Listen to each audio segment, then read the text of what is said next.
अगर हम उनके पूरी वीडियो को शॉर्ट में समझें तो उन्होंने पहले एक नॉर्मल इंसान को हॉस्पिटल में भेजा, 3-4 घंटे बाद उसको किडनी पेशेंट बनाकर बाहर निकाला, वो भी सिर्फ एक आधी लीटर की नॉर्मल सलाइन। नमस्कार दोस्तों, तो कैसे हैं आप सभी लोग। मेरा नाम रविंद्र सिंह तंवर है और मैं फाइनल ईयर पार्ट 1 MBBS का स्टूडेंट हूँ। 1-2 दिन पहले मैं यूट्यूब में स्क्रॉल कर रहा था तो मुझे एक वीडियो दिखा डॉक्टर विश्वरूप रॉय चौधरी का। मैंने वो वीडियो पूरा देखा, फिर उनके चैनल में जाके मैंने 2-3 वीडियो और देखे। मुझे महसूस हुआ कि जो बातें वो बोल रहे हैं अपनी वीडियोस में, उस पर एक वीडियो बनाना तो बनता है। वीडियो शुरू करने से पहले मेरी तरफ से आपको 3 इम्पोर्टेंट मैसेज।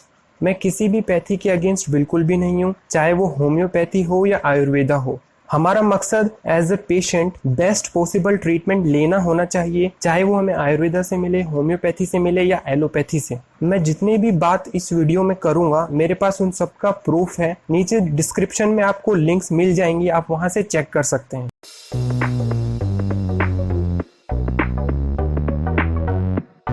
4 मार्च को डॉक्टर विश्वरूप रॉय चौधरी ने एक वीडियो डाला जिसका टाइटल था फैक्ट्री मैन्युफैक्चरिंग किडनी पेशेंट्स। जिन लोगों को समझ में नहीं आ रहा कि मैं किस वीडियो की बात कर रहा हूँ, नीचे डिस्क्रिप्शन में जाकर आप लिंक पे क्लिक करके वो वीडियो देख सकते हैं। इस वीडियो पे अराउंड 3 लाख व्यू हैं, 20,000 लाइक्स हैं और 4,400 कमेंट्स हैं। इसमें काफी इमोशनल कर देने वाले कमेंट्स भी हैं, आप खुद इनको पढ़ सकते हैं।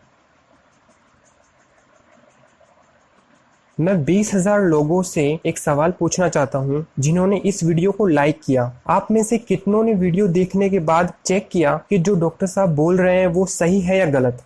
आपने नहीं किया। आपने पूरा वीडियो देखा, आपको अच्छा लगा, आपने लाइक किया और अगली वीडियो की तरफ बढ़ गए। वीडियो में डॉक्टर साहब आधी लीटर की नॉर्मल सलाइन की बोतल हाथ में पकड़कर बोलते हैं कि इसमें पानी है और 0.9 ग्राम सॉल्ट है। यहाँ पे डॉक्टर साहब की 12th क्लास की केमिस्ट्री की नॉलेज कम पड़ गई। उन्होंने सिर्फ लेबल पे लिखा हुआ 0.9 ग्राम NaCl पढ़ा, लेकिन वो ऊपर लिखी चीज पढ़ना भूल गए कि जो लिखा हुआ है वो पर 100 ml के लिए है। मतलब कि 100 ml में 0.9 ग्राम NaCl है तो आधी लीटर बोतल में होगा 4.5 ग्राम सॉल्ट, ना कि 0.9 ग्राम सॉल्ट।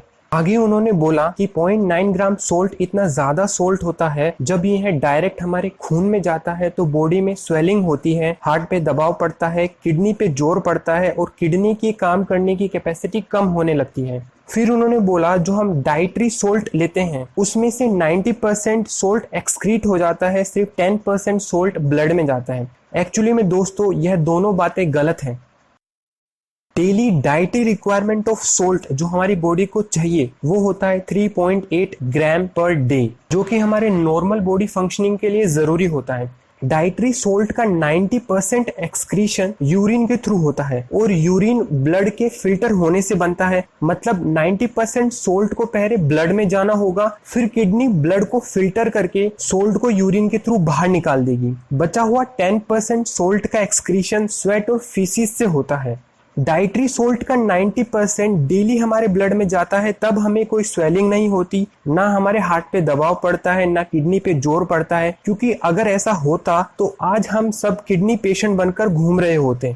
किडनी का फंक्शन होता है ब्लड को फिल्टर करना। Electrolytes like sodium, potassium, chloride अगर ब्लड में एक्सेस कंसेंट्रेशन में प्रेजेंट होते हैं तो उनको यूरिन के थ्रू एक्सक्रीट करा देना। इस मेथड से किडनी ब्लड कंपोजिशन को स्टेबल रखती है। क्लोराइड को लेकर उन्होंने कहा कि क्लोराइड कंटेंट जो सलाइन में होता है वो 50% मोर देन ह्यूमन ब्लड है। ये बात ऑलमोस्ट सही है। ब्लड में क्लोराइड कंसेंट्रेशन होता है 98 से लेकर 107 मिली इक्विवेलेंट पर लीटर। सलाइन में क्लोराइड कंसेंट्रेशन होता है 154 मिली इक्विवेलेंट पर लीटर। मैं एक एग्जांपल से इसको समझाता हूं। देखो 1 और 1.5 में जो डिफरेंस होता है वो 0.5 का होता है, लेकिन 1.5 जो है वो 50% मोर देन 1 है। यह सुनने में बस बड़ा लगता है, लेकिन एक्चुअली में दोनों में ज्यादा डिफरेंस नहीं है।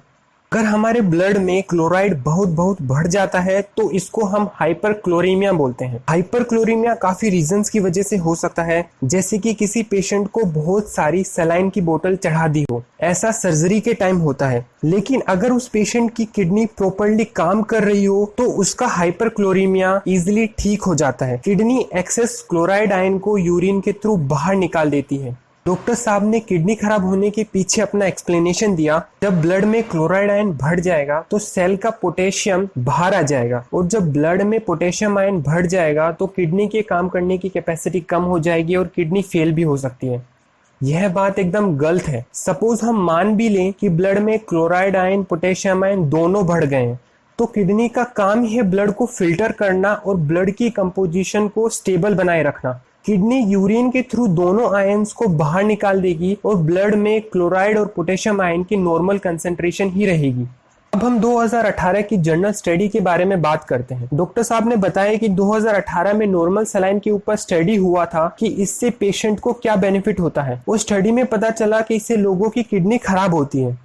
डॉक्टर साहब ने बहुत चालाकी से आपको आधी अधूरी बात बताई। एक्चुअली में 2018 में जो स्टडी हुई थी वो क्रिटिकली इल पेशेंट्स के ऊपर हुई थी जो कि आईसीयू में एडमिट थे। यह एक कंपैरेटिव स्टडी थी between balanced crystalloid and normal saline. अगर हम सिर्फ नॉर्मल सलाइन की बात करें तो 7,860 पेशेंट्स को नॉर्मल सलाइन दिया, जिसमें से 15.4% को किडनी रिलेटेड प्रॉब्लम हुई, लेकिन 84.6 पेशेंट को कोई भी किडनी रिलेटेड प्रॉब्लम नहीं हुई। यह बात आपको समझनी होगी कि क्रिटिकली इल पेशेंट्स की बॉडी ऑलरेडी कॉम्प्रोमाइज्ड होती है, वो वेंटिलेटर पे होते हैं, उनके लंग्स सही ढंग से काम नहीं कर रहे होते, उनकी किडनी भी अच्छे से काम नहीं करती। क्रिटिकली इन पेशेंट्स के ऊपर की गई स्टडी के बेसिस पे यह बोलना कि आधे लीटर की नॉर्मल सलाइन बोतल से नॉर्मल पीपल की किडनी खराब हो सकती है, यह एकदम गलत बात है। अगर हम उनके पूरी वीडियो को शॉर्ट में समझें तो उन्होंने पहले एक नॉर्मल इंसान को हॉस्पिटल में भेजा, 3-4 घंटे बाद उसको किडनी पेशेंट बनाकर बाहर निकाला, वो भी सिर्फ एक आधे लीटर की नॉर्मल सलाइन की बोतल से। उन्होंने आपसे काफी झूठ बोले, आपको डराया और फिर हॉस्पिटल जाने से मना किया। फिर लास्ट में बिजनेस की बात करी, अपने कोर्स के बारे में बताया और बोले कि अपना डॉक्टर खुद बनो। दोस्तों, मेडिसिन की बेसिक डिग्री अगर हम एलोपैथी की बात करें तो MBBS में 5.5 ईयर लगते हैं। अगर हम आयुर्वेदा में BAMS की बात करें तो 5.5 ईयर लगते हैं। अगर हम होम्योपैथी में BHMS की बात करें तो 5.5 ईयर लगते हैं। क्या आपको सच में लगता है कि 3 मंथ का कोर्स करके आप खुद का डॉक्टर बन सकते हैं? दोस्तों, हेल्थ एक इम्पोर्टेंट और सीरियस सब्जेक्ट है। मैं नहीं चाहता कि आप अपने नासमझी और बेवकूफ़ी की वजह से अपने परिवार के किसी ऐसे सदस्य को हमेशा के लिए खो दें जिसे आप बहुत प्यार करते हैं। इसलिए अपना और अपनों का ख्याल रखें। मिलते हैं आपसे अगली वीडियो।